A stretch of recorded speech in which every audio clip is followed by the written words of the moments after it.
केंद्र सरकार की बनाई हुई नीतियों के कारण पेपर उद्योग बंद होने के कगार पर आ गए हैं। हमारे पत्रकार से खास बातचीत करते हुए रिद्धि पैकेजिंग के एमडी मुकेश जैन ने बताया कि पेपर के रेट 40% तक बढ़ गए हैं, जिसका सबसे बड़ा कारण ये है कि पेपर चाइना में जाकर बिक रहा है, जिसके कारण पेपर का रेट बढ़ रहा है। क्योंकि पेपर इंडिया में पूर्ण रूप से नहीं मिल पा रहा है, जिसके कारण ये रेट बढ़ गया है। उन्होंने बताया कि पहले इस पेपर का रेट 25 रुपए से 32 रुपए तक था, जो कि अब बढ़कर 32 रुपए से 38 रुपए हो गया है। उन्होंने कहा कि छोटे उद्योगों पर केवल रेट बढ़ाने की मार ही नहीं, बल्कि तैयार माल की पेमेंट न मिलने की भी मार पड़ रही है।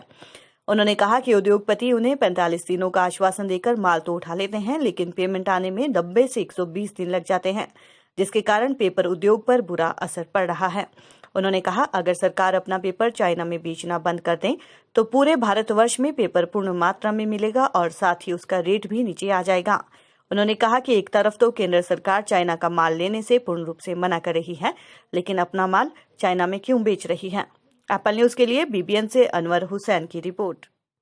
आपको किन किन परेशानियों का सामना करना पड़ रहा है? सबसे बड़ी परेशानी जो आ रही है कि जो हमें सरकार की जो पॉलिसी है, गवर्नमेंट केंद्र सरकार की जो पॉलिसी रही थी, एक तरफ तो ये कहते थे कि चाइना की चीज़ों का हम बहिष्कार करें, चाइना से हम कुछ ना मंगवाएं, लेकिन उसके बिल्कुल उलट हो रहा है कि पिछले कुछ दिनों से एक्सपोर्ट्स के जो ऑर्डर पेपर के आ रहे हैं, चाइना को पूरा खुला छोड़ा हुआ है। उसकी वजह से लोकल मार्केट में या पूरे हिंदुस्तान में अगर हम बात करें तो पेपर की ज़बरदस्त शॉर्टेज हुई है। और उस शॉर्टेज का जो एक रीज़न रहा है, उसकी वजह से पेपर प्राइसेस करीब 8 से 10 रुपये किलो तक बढ़ चुका है। आज एक आम कॉरोगेटर के लिए बद्दी गेंद में करीबन 250 कॉरोगेटर है और करीब 50,000 लोग इससे डायरेक्ट और इनडायरेक्ट जुड़े हुए हैं। कन्वर्जन की रेटें बहुत ज़्यादा बढ़ रही है, पेपर की रेटें बहुत बढ़ रही है, अवेलेबिलिटी बिल्कुल भी नहीं है। और जिस तरह की क्राइसिस अब फेस कर रही है इंडस्ट्री, मुझे नहीं लगता कि बहुत लंबे समय तक ये कॉरोगेटर्स आगे कंपनियों को माल दे पाएंगे। बहुत ज़्यादा दिक्कत हमें आ रही है। दूसरी जो प्रॉब्लम, नहीं आप पूछो तो फिर मैं वापस जवाब दूंगा। इसके अलावा और क्या?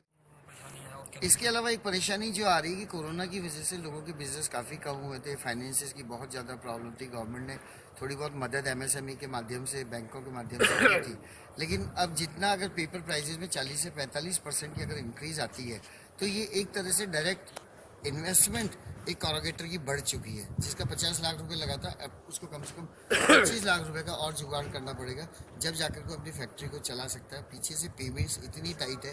आज अगर किसी भी कंपनी की, छोटी मोटी कंपनी, बड़ी कंपनियों की भी बात करो तो पेमेंट्स की हालत बहुत टाइट है।